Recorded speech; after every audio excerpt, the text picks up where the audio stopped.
नमस्कार, news pulse में आप सबों का स्वागत है। मैं हूं संतोष सिंह और हम बात कर रहे हैं कैसा भारत बनाना चाहते हैं। इस क्रोमा में कई तस्वीरें आपको दिख रही हैं। उन तस्वीरों के सहारे हम समझना चाहते हैं कि देश के सुप्रीमो प्रधानमंत्री, देश के सर्वोच्च न्यायालय सहित तमाम जो संवैधानिक संस्थाएं हैं वो कैसा भारत चाहते हैं। आज का सवाल मेरा यही है,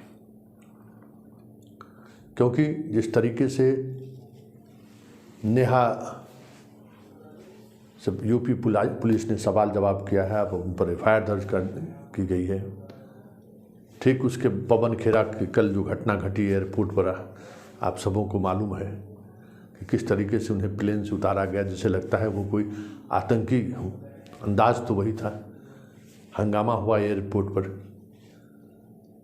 इसी तरीके से पीछे जाएं तो कन्हैया को लेकर जो बातें सामने आई थी, JNU में उन्होंने क्या कहा और किस तरीके से उनके साथ व्यवहार हुआ, जेल जाना पड़ा और कितने वर्ष बाद उन्हें उन पर चार्जशीट हुआ है।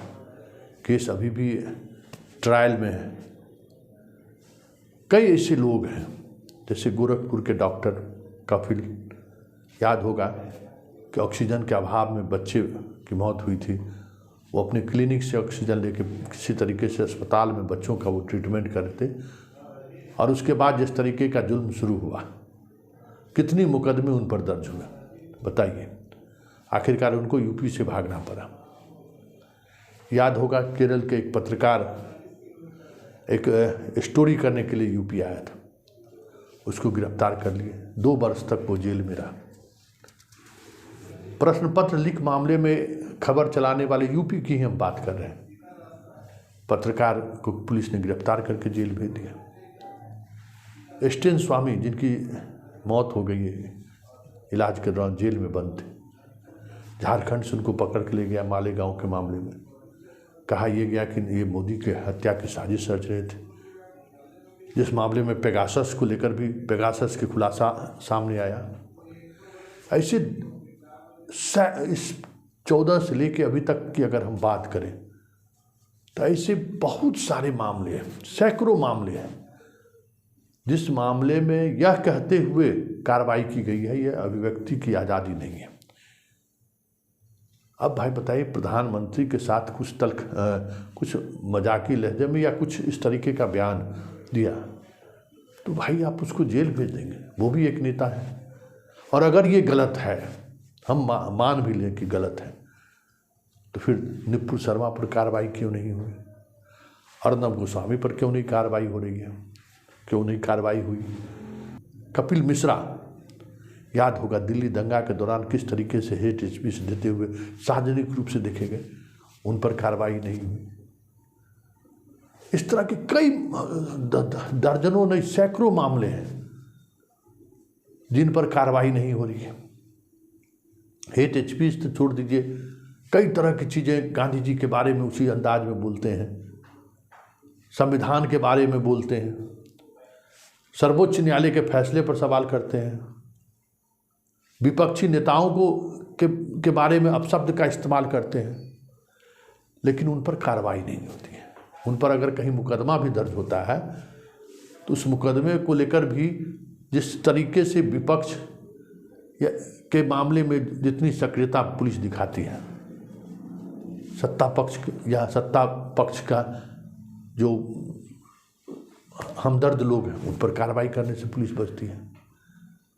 तो कहाँ ले जाना चाहते हैं अब इस देश को? कैसा देश बनाना चाहते हैं? ठीक है, आज आप सत्ता में हैं, कल आप सत्ता में नहीं रहेंगे, तो कैसे लोग न्याय की उम्मीद करेगा? जो पॉलिटिकल पार्टी जीत के आएंगे, ठीक उसी अंदाज में आपके लोगों को भी डंडे बरसाएंगे। क्या होगा देश का? ये तो वामपंथियों कलकत्ता, पश्चिम बंगाल में और केरल में ये इस तरीके की घटनाएं लोग सुनते हैं कि राजनीतिक मर्डर होती है। आप हमारे समर्थक नहीं तो आपको जेल भेज दिया, हत्या तक हो जाती है।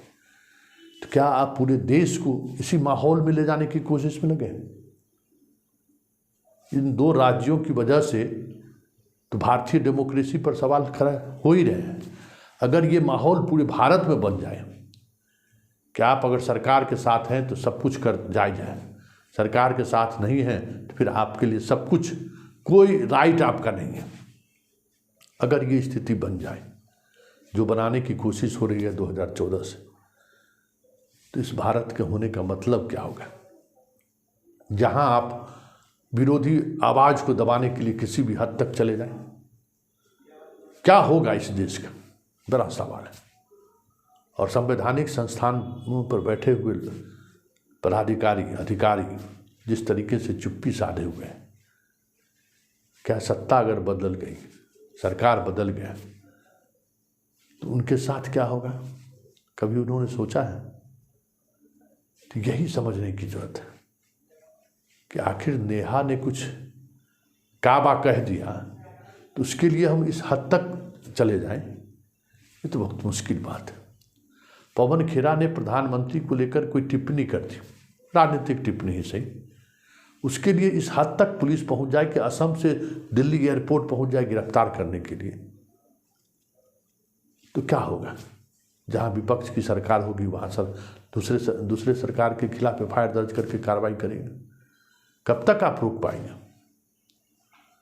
तो अगर सिस्टम को इसका इस तरीके से इस्तेमाल सरकार करने लगे तो आज आपको अच्छा लग रहा होगा कि चलिए विरोधियों के खिलाफ कार्रवाई हो रही है, आपके जो चहेते नेता हैं उन पर बोलने वाले पर कार्रवाई हो रही है। तो ये जो सिस्टम है, कहते हैं ना कि शेर को जब मानव का रक्त अगर स्वाद मिल जाता है तो फिर वो नरभक्षी हो जाता है। तो इस सिस्टम में बैठे हुए लोगों को भी जब इस तरीके का स्वाद मिल जाएगा कि विपक्ष के लोगों को इसी तरीके से देखना है, इसी तरीके से कार्रवाई करना है, तो वो एक उदाहरण होगा। लेकिन वो सिस्टम जैसे ही उसको इस तरीके का कि कार्रवाई करने की छूट मिलेगी, 95% हमारे आपके जैसे आम लोग उस सिस्टम के शिकार होने लगेंगे। नेता और विरोध में रहने वाले तो 2-4-5% लोग पत्रकार लोग हैं जो जिन पर कार्रवाई हो रही है, आम लोगों पर कार्रवाई होनी शुरू हो जाएगी, आम लोगों को लोग सताने लगेंगे। आज क्या स्थिति है कि सरकारी मशीनरी जिस तरीके से उदंड और कह सकते हैं कि अराजकता वाली स्थिति खड़ी कर दी है पूरे सिस्टम में, बिना घूस का कोई काम नहीं होता है और आप आवाज़ उठाएं तो आप पर फर्जी मुकदमे हो जाते हैं। ये उसी का परिणति है कि जब डेमोक्रेटिक इंस्टीट्यूशन कमज़ोर होगा तो ये जो ब्यूरोक्रेसी है, सरकारी तंत्र है, वो नरभक्षी के जैसा व्यवहार करेगा हमारे और आपसे। इसलिए नेहा, पवन खेरा, कन्हैया और अन्य पत्रकार जिन पर कार्रवाई हुई है उस पर हंसने की ज़रूरत नहीं है और आनंदित होने की ज़रूरत नहीं है। ये गंभीर बात है और ये इस गंभीर बात पर अगर आप आज चुप होते हैं तो आज मेरी बारी है, कल आपकी भी बारी होगी।